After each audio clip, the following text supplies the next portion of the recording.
Nakatayo si Laura sa harap ng salamin. Sapatos at bag na lamang ang kulang sa kanyang suot. Hindi niya maiwasang malungkot. Kahit ayaw niyang magsuot ng itim na damit, ayun ang kailangan. Hindi na rin siya naglagay ng makeup. Sa halip ay nagsuot siya ng sunglasses para kahit papaano ay matakpan ang namumugto niyang mga mata. Ngayon ihahatid sa huling hantungan ang matalik niyang kaibigan. Ang babae na itinuring niya na parang kapatid. Napaka-unfair naman ang buhay. Napakabata pa ni Grace para mawala siya kaagad. Marami namang masasamang tao sa mundo. Bakit hindi na lang sila ang nawala? 30 taong gulang pa lamang si Grace. Wala namang sakit at malusog ang pangangatawan. Pero bakit bigla na lang tumigil sa pagtibok ang puso niya? O baka naman mayroon na talaga siyang sakit pero itinatago niya lang sa akin. Bulong ni Laura sa sarili. Sinikap niyang pigilan ang pagtulo ng mga luha. Ilang sandali pa ay isinuot niya na ang sapatos at kinuha ang bag na nasa sala bago lisanin ang bahay na iyon. Pagdating ni Laura sa sementeryo ay laking gulat niya dahil napakaraming tao at wala siyang kilala ni isa man sa mga mukha na kanyang nakikita. Ang tanging kamag-anak lamang ni Grace na kilala niya ay ang tiyahin nito pero hindi ito nakarating. Wala rin namang gaanong alam si Laura sa nakaraan ni Grace. Base sa kwento nito noon, lumaki siya sa probinsya, maagang naulila sa mga magulang at ang tanging pamana ng mga ito ay ang munting bahay. Subalit, hindi pa nakakapunta si Laura doon kahit isang beses, kahit pa matagal na silang magkaibigan. Simula noong nasa kolehiyo ay naging malapit na sila sa isa't isa. Lagi silang magkasama at hindi naman sila nagkaroon ng pagtatalo. Maya-maya, nakita ni Laura ang pamilyar na itsura. Si Ivy, ang malayong kamag-anak ni Grace. Ivy, buti nakarating ka. Hindi ko alam na marami palang kaibigan si Grace. Nagkakamali ka, Laura. Kaunti lamang ang kaibigan ni Grace. Ang mga taong nandito ay mga dati niyang kasamaan sa trabaho, empleyado at kapitbahay. Si Ivy at Laura lamang ang totoong nagdadalamhati sa pagkawala ni Grace. Siguro, yung ibang katrabaho nito. Samantaling yung iba, pumunta doon para formal na magpaalam. Tahimik na pinagmasdan ni Laura ang kabaong ni Grace habang inilalapag ito sa malalim na hukay. Matapos noon, isa-isa silang naglagay ng puting bulaklak bago iyon tuluyang takpan ng lupa. Nang matapos na ang lahat ay nakatayo pa rin si Laura sa tapat ng puntod nito habang umiiyak. Pakiramdam niya ay mahihimatay siya sa kinatatayuan.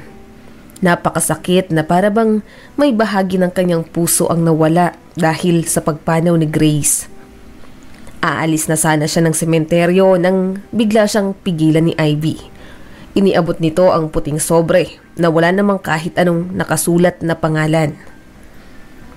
Ivy, anong ibig sabihin nito? Laura, ang totoo niyan, 3 buwan ang nakakaraan mula nang pakiusapan ako ni Grace na ibigay ito sa'yo kung sakali mang mamamatay siya. Wika ni Ivy habang pinupunasan ang luha sa pisngi. Ilang sandali pa ay nagpaalam na rin ito. Muling pinagmasdan ni Laura ang sobre. Gusto na sana niya iyong buksan pero naisip niyang sa bahay na lang dahil baka hindi niya pa kayanin kung ano ang nakasulat doon. Naisip niya na kung iyon ang huling sulat ni Grace para sa kanya, mas gusto niyang basahin iyon sa bahay, kung saan pwede siyang umiyak hanggat gusto niya. Marami pa rin ang mga tao sa sementeryo na hindi niya naman kilala. Makaraan ng halos 1 oras at kalahati ay nakauwi na si Laura ng bahay. Hindi na siya nakapagpalit ng damit. Inilapag niya ang bag sa sala bago na upo. Marahan niyang binuksan ng sobre. Sa loob noon ay may 2 piraso ng papel. Agad niyang nakumpirma na sulat kamay nga iyon ni Grace. Huminga muna siya ng malalim bago simulang basahin ang sulat. Ngunit sa bawat salitang nababasa niya ay kasabay noon ang paglamig ng kanyang mga kamay. At nang matapos niyang basahin ang sulat ay doon siya napahagulgol ng iyak. Paanong nangyari to? Bakit isinakripisyo ni Grace ang sarili niya para sa akin? Tanong ni Laura sa sarili. Halo-halong emosyon ang kanyang nararamdaman. Galit, pagsisisi, pagkalito at sama ng loob. Pero sa huli ay naliwanagan ang kanyang isip kung ano ang dapat na gawin. Ang tanging bagay na inaalala niya ay ano kaya ang magiging reaksyon ni Nathan. Sa totoo lang, si Nathan ang mas dapat na mamroblema kaysa sa kanya. Papaano niya sasabihin ang lahat dito? Si Laura at Grace ay nagkakilala noong sila ay first year college pa lamang. Tumira sila sa dormitory at magkasama sa iisang kwarto. Si Laura ay 19 na taon, habang si Grace naman ay 20. Kahit lumaki si Grace sa probinsya at si Laura naman ay sa syudad, mabilis silang nagkapalagayan ng loob. Naging matalik silang magkaibigan. Pareho silang masipag mag-aral, kaya sa halip na pumunta sa kung saan-saan, sa library o sa tahimik na lugar sila madalas makikita. Isang semester na lang ay gagraduate na sila sa kolehiyo. Isang araw, habang naglalakad sa parke ay nakilala ni Grace ang isang binata. Naging malapit sila sa isa't isa. Minahal ni Grace ang binata at inakala niyang pareho sila ng nararamdaman para sa isa't isa.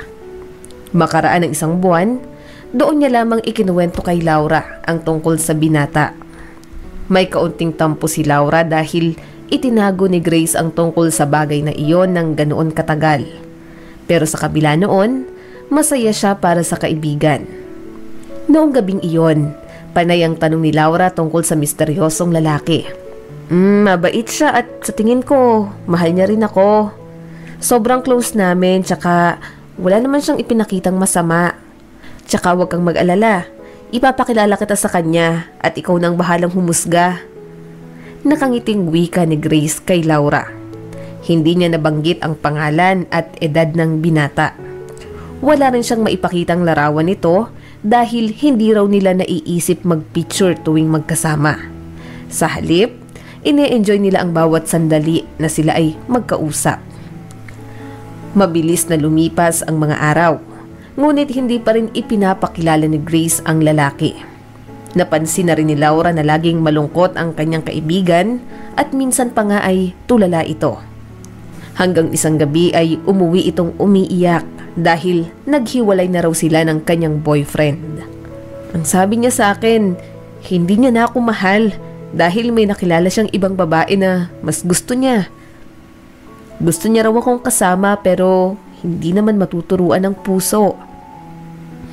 Mahal na mahal ko siya pero ayaw ko namang ipilit ang sarili ko. Napaka-unfair naman ang buhay. Lumuluhang wika ni Grace. Gustong suportahan ni Laura ang kaibigan kaya pinayuhan niya ito na kalimutan na lamang ang lalaki. Alam mo, kung hindi ka niya mahal, hayaan mo na siya.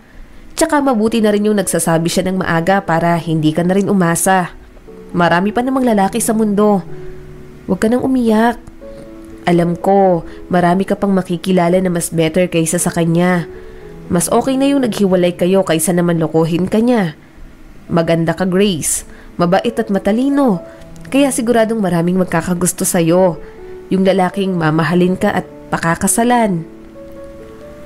Araw-araw ay sinusubukan ni Laura na pagaanin ang loob ng kaibigan. At makalipas ang isang buwan, mukhang nakaka-recover na si Grace mula sa hiwalayang nangyari. Noon naman ipinagtapat ni Laura ang isang bagay na matagal niya nang gustong ipagtapat sa kaibigan. Mayroon daw siyang nakilala na lalaki at sa tingin niya ay ito na ang lalaking itinadhana para sa kanya. 2 buwan na raw silang magkakilala pero 1 buwan pa lang mula nang manligaw ito. Maraming beses na silang nagkita at nagkausap dahil pareho sila ng student organization na sinalihan at kahapon lang ay napagpasyahan niya na itong sagutin. Nakangiti lang si Grace. Masaya siya para sa kaibigan pero nalulungkot para sa kanyang sarili. 1 buwan na mula nang maghiwalay sila ng kanyang nobyo. Tapos kasabay noon nakilala naman ni Laura ang lalaking mamahalin. Isang araw, napagpasyahan ni Laura na ipakilala sa isa't isa ang kanyang nobyo at matalik na kaibigan. Pumunta sila sa coffee shop malapit lang sa universidad na pinapasukan. Pumayag si Grace, ngunit kung alam niya lang sana kung ano ang mangyayari at masasaktan siya ng ganoon, sana pala ay hindi na siya pumunta. Habang nakaupo ang magkaibigan sa dulong mesa ay biglang tinawag ni Laura ang bagong dating na lalaki. At nang lumingon ito, para bang nag-slow motion ang lahat. Lalo na nang hawakan ni Laura ang kamay ng binata. Grace, siya ang boyfriend ko, si Nathan. Nathan, siya naman ang best friend ko, si Grace. Nagbatian naman ang dalawa, pero matapos noon ay tahimik na ang mga ito.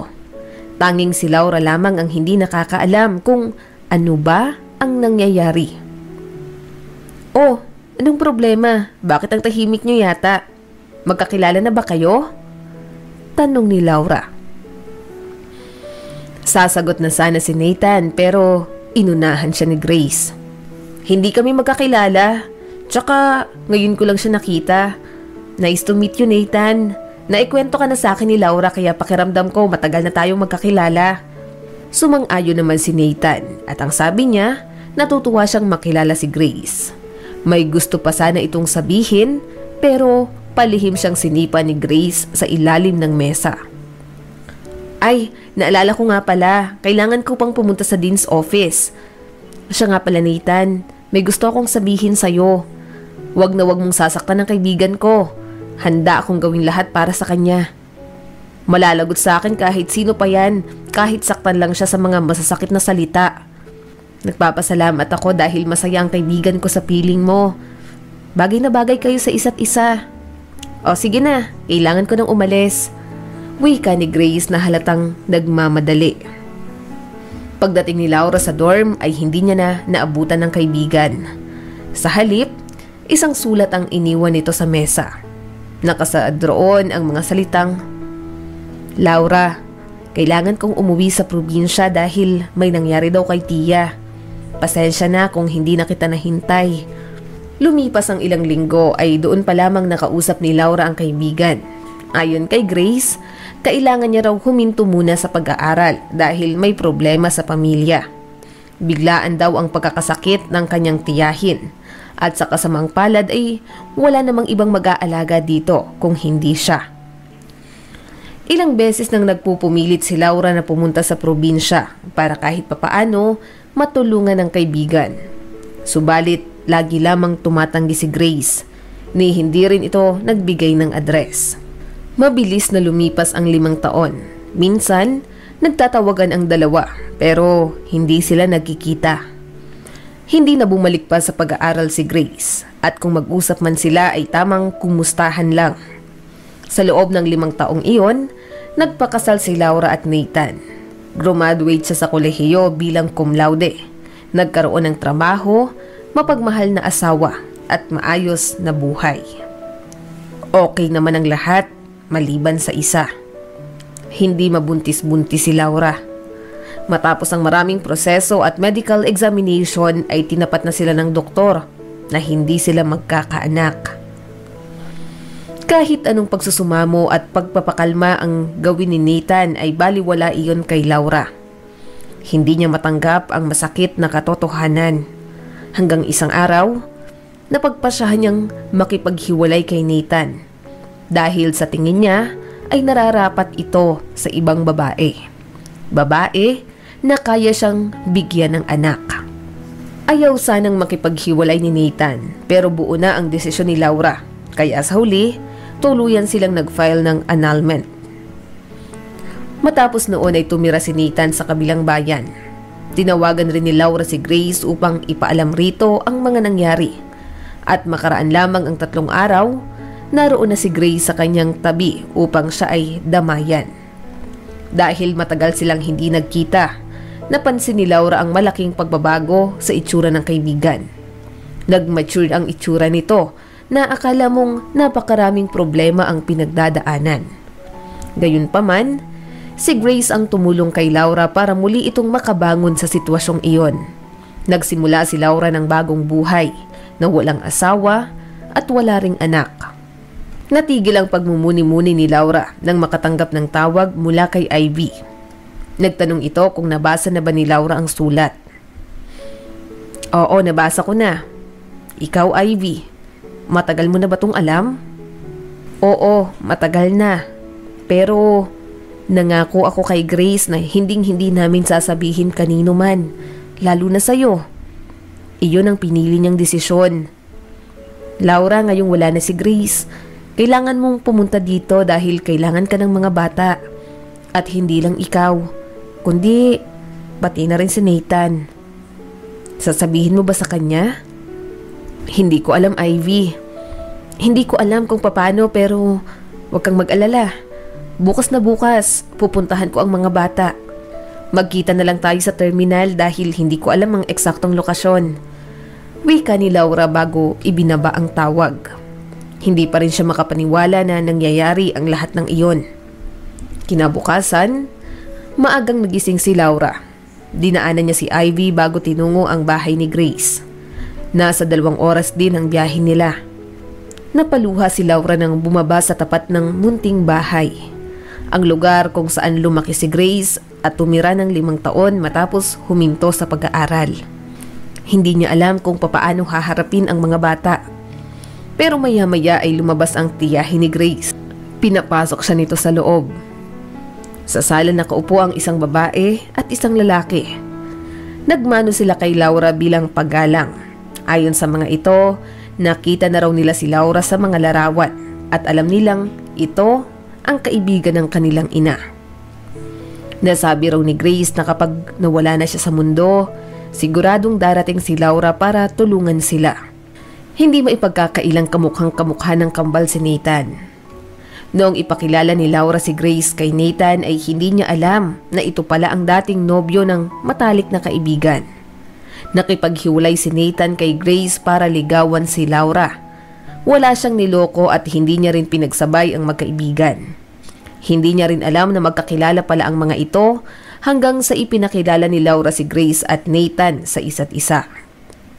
Subalit, ang hindi alam ni Nathan ay nabuntis niya pala si Grace. Natuklasan ni Grace na siya ay nagdadalang tao noong umaga bago ipakilala ni Laura ang kanyang nobyo. Gusto sanang sabihin ni Grace kay Nathan ang lahat pero mas pinili niyang manahimik upang hindi masira ang kaligayahan ng kaibigan. Bumalik siya sa probinsya at huminto sa pag-aaral para gampanan ang pagiging mabuting ina sa kambal. Ang kanyang tiyahin ang tumulong at sumuporta kay Grace ng mga panahong iyon. Nang ipinanganak ang kambal ay walang sino man ang nakakaalam kung sino ang tatay ng mga ito, maliban kay Grace at sa kanyang tiyahin. Noon lamang napagtanto ni Laura na kaya pala noong ikinasal sila ni Nathan ay hindi ito pumunta kahit pa gusto niya itong kunin bilang maid of honor. Siguro ay hindi nito kayang makita na ikinakasal si Nathan. Mahal niya si Laura bilang kaibigan pero mahal niya rin ang lalaking mapapangasawa nito. Noong kailangan ni Laura ng karamay dahil naghiwalay sila ni Nathan, si Grace ang unang tumulong sa kanya. Lagi itong nangungumusta pero kahit kailan, hindi niya nabanggit ang tungkol kay Nathan, maging ang kambal o kung ano ang sitwasyon nila sa probinsya. Ang alam ni Laura, mayroong negosyo ang kaibigan sa patahian. Nang magkasakit si Grace ay na-diagnose ito sa pagkakaroon ng stage 4 cervical cancer. Huli na nang lumabas ang mga sintomas kaya tinaningan na siya ng doktor ng 6 na buwan. Sa halip na magpagamot sa ospital, mas pinili ni Grace na makasama ang anak sa bahay. Noong mga panahong iyon niya rin ginawa ang sulat para kay Laura. Ang sulat kung saan niya inilahad ang lahat. Nilapitan ni Laura ang kambal bago nagsalita. Oo, nandito ako. Hindi lang para makilala kayo kundi para isama kayo at ipakilala sa inyong tatay. Yun ay kung gusto ninyo. Nagkatinginan muna ang kambal bago tumango-tango. Makalipas ang 1 linggo, Kasama na ni Laura ang mga bata sa kanyang tahanan. Binigyan niya ang mga ito ng sariling kwarto at binilhan ng bagong gamit. Mabait ang mga bata at tahimik. Magkahalong tuwa at takot ang kanilang nararamdaman kung ano ang magiging reaksyon ng tatay nila. Hindi sigurado si Laura kung makokontak pa ang dating asawa. Mula nung maghiwalay sila ay hindi pa ulit sila nagkita o nag-usap. Papaano kung nagpalit na pala ito ng cellphone number? Hindi na nag-aksaya pa ng panahon si Laura. Nagbaka sakali siyang tawagan si Nathan at sumagot naman ito. "Hello Laura, bakit napatawag ka?" "Nathan, bakit hindi mo sinabi sa akin nung una pa lang na magkakilala pala kayo ni Grace?" "Laura, alam mo, gusto kong sabihin sa'yo nung ipinakilala mo siya sa akin. Pero sa itsura ni Grace ng mga oras na yon, alam kong ayaw niyang malaman mo. Wala rin naman siyang sinabi sa'yo, hindi ba? Dahil bakit sa dami ng taong lumipas ay ngayon mo lang ako tinanong ng tungkol dyan?" "Wala na si Grace, Nathan." Naluluhang sabi ni Laura. "Nathan, nung mawala si Grace, nag-iwan siya ng isang sulat kung saan nakasaad ang lahat ng dapat nating malaman. Pumunta ka rito sa bahay sa lalong madaling panahon dahil may ipapakilala ako sa'yo." "Kanino mo naman ako ipapakilala? Hindi ko maintindihan at bakit nagmamadali ka? Kailangan kitang ipakilala sa iyong mga anak. Naiintindihan mo na ba?" Mabilis na lumipas ang 2 taon. Muling nagpakasal si Nathan at Laura upang legal na maampon ang mga bata. Isa pa, mahal pa rin naman nila ang isa't isa katulad ng dati. Masaya ang mga bata sa piling ng bago nilang magulang, pero syempre, hindi pa rin nila nakakalimutan si Grace. Noong una ay hindi makapaniwala si Nathan na itinago sa kanya ni Grace ang katotohanan. Taos-puso rin ang pasasalamat niya kay Grace dahil pinalaki nitong maayos at malusog ang mga bata. Sa loob ng maraming taon, nagpaubaya si Grace para mabigyan si Nathan at Laura ng pagkakataon na maging masaya sa piling ng isa't isa. Siya na rin ang gumawa ng paraan upang muling magkabalikan ang dalawa sa pamamagitan ng mga bata. Laging dumadalaw ang buong pamilya ni Laura sa puntod ni Grace. Hanggang ngayon, taos-puso pa rin ang pasasalamat niya sa matalik na kaibigan na walang ibang inisip kung hindi ang kaligayahan ng ibang tao kaysa sa sariling kapakanan. Maraming salamat sa patuloy na panonood sa aking munting channel. Kung nagustuhan mo ang videong ito ay huwag mo kalimutang mag-like and subscribe at pakipindot mo na rin ang notification bell para updated ka sa mga susunod nating video.